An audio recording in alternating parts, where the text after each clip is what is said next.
తమరి అనుమతితో ఈ సంతాప తీర్మానాన్ని ప్రవేశపెడుతున్నాను. తెలంగాణ శాసనసభ సభ్యురాలు కుమారి లాస్యనందిత సాయన్న గారి మృతి పట్ల ఈ సభ తన తీవ్ర సంతాపాన్ని వ్యక్తం చేస్తూ శోకార్తులైన వారి కుటుంబ సభ్యులకు ప్రగాఢ సానుభూతిని తెలియజేస్తున్నది. అధ్యక్ష, 23/2/2024 నాడు సికింద్రాబాద్ కంటోన్మెంట్ శాసనసభ్యురాలు కుమారి లాస్యనందిత సాయన్న గారి ఆకస్మిక మరణం పట్ల ఈ సభ తీవ్ర సంతాపాన్ని వ్యక్తం చేసింది. ఇలాంటి బాధాకరమైన తీర్మానం నేను ప్రవేశపెట్టాల్సి వచ్చినందుకు నేను చింతిస్తున్నాను. కుమారి లాస్యనందిత సాయన్న గారి నాన్నగారైన కీర్తిశేషులు సాయన్న గారు నాకు అత్యంత సన్నిహితులు, ఆప్తులు. చాలా సంవత్సరాలు మేము కలిసి ప్రజాప్రతినిధులుగా ప్రజాక్షేత్రంలో పనిచేయడం జరిగింది. సాయన్న గారు అత్యంత సామాన్యమైన కుటుంబంలో 1951 వల్లభానగర్ నిజామాబాద్ జిల్లాలో జన్మించి కష్టపడి వారు 5 సార్లు శాసనసభ్యుడిగా, ప్రజా జీవితంలో కంటోన్మెంట్ బోర్డు మెంబర్గా, కంటోన్మెంట్ ప్రాంత ప్రజా సమస్యల పరిష్కారంలో వారు ఎనలేని కృషి చేసిండ్రు. వారు సిట్టింగ్ శాసనసభ్యుడిగా ఉన్నప్పుడే ప్రజా జీవితంలోనే వారు మరణించడం జరిగింది.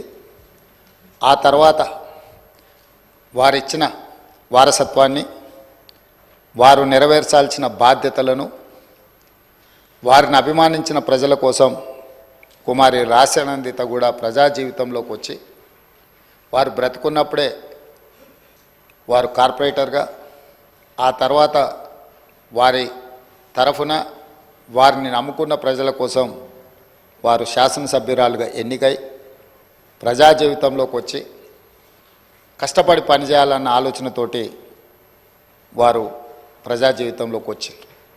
5 సార్లు శాసనసభ్యుడిగా సాయన్న గారు చేసిన ఎనలేని సేవలను దృష్టిలో పెట్టుకొని వారి వారసురాలుగా లాస్యనందితను కంటోన్మెంట్ ప్రజలు వారిని ఎన్నుకోవడం జరిగింది.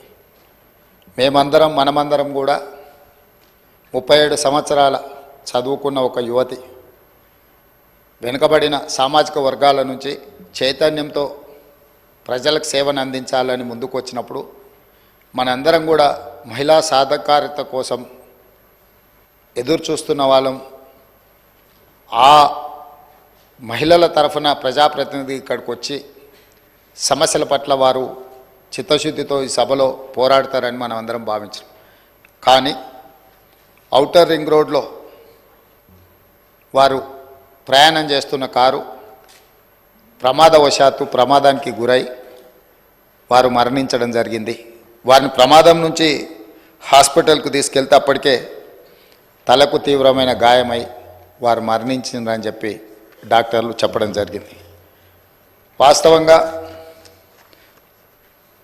ఆ కుటుంబము ప్రజలతో ఉన్న సత్సంబంధాలు కంటోన్మెంట్ ప్రాంతంలోనే కాకుండా జిహెచ్ఎంసి పరిధిలో ఎవరిని అడిగినా కూడా ఆ కుటుంబం యొక్క ప్రజలతోనే ఉన్న సత్సంబంధాలు, ప్రజా సమస్యల మీద వారు చేసిన ప్రయత్నాలు ఎవరైనా చెప్తారు.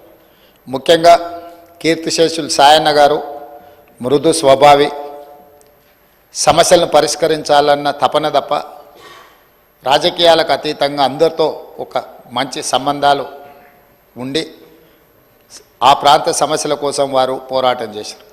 వారు కంటోన్మెంట్ ప్రాంతాన్ని జిహెచ్ఎంసీలో కలిపే విషయంలో కానీ, కంటోన్మెంట్ ప్రాంతంలో అక్కడ ఆర్మీ అధికారులు వాళ్ళ వల్ల కలుగుతున్న రోడ్ల ఇబ్బంది విషయంలో కానీ, ఎలివేటెడ్ కారిడార్ల విషయంలో కానీ చాలా విషయాలలో నేను పార్లమెంట్ సభ్యుడిగా డిఫెన్స్ కమిటీ మెంబర్గా ఉన్నప్పుడు సాయన్న గారు ఎన్నోసార్లు కంటోన్మెంట్ బోర్డు సమావేశాలలో ప్రస్తావించేవారు. ఎందుకు అనంటే వారు ఎమ్మెల్యేగా, నేను ఎంపీగా ఈ సమస్యల్ని పరిష్కరిస్తే ఆ కంటోన్మెంట్ ప్రాంత ప్రజలకు న్యాయం జరుగుతుంది, మేలు జరుగుతుందని చెప్పి వారు పరితపించారు.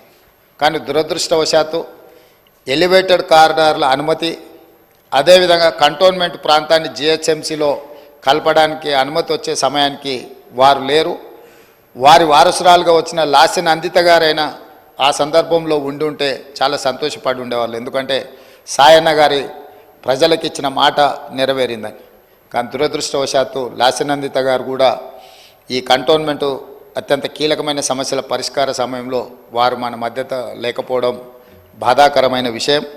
ఏది ఏమైనా కంటోన్మెంట్ ప్రజల హృదయాలలో సాయన్న గారు కానీ సాయన్న గారి కుమార్తె వారసురాలు లాస్య నందిత గారు కానీ శాశ్వతంగా ప్రజల హృదయాలలో నిలిచిపోతారు.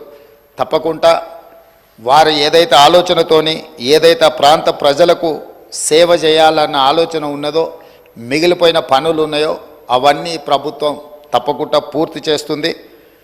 వారిని చిరస్థాయిగా గుర్తుపెట్టుకునే విధంగా ఈ ప్రభుత్వం ఆ పనులను ముందుకు తీసుకువెళ్తుంది. అందుకే అధ్యక్ష, ఆమె మృతి పట్ల ప్రగాఢ సంతాపాన్ని నేను ప్రకటిస్తున్నాను. శోకార్తులైన వారి కుటుంబానికి ప్రగాఢ సానుభూతిని తెలియజేస్తూ ఈ తీర్మానాన్ని ప్రవేశపెట్టడం జరిగింది అధ్యక్ష. ధన్యవాదాలు.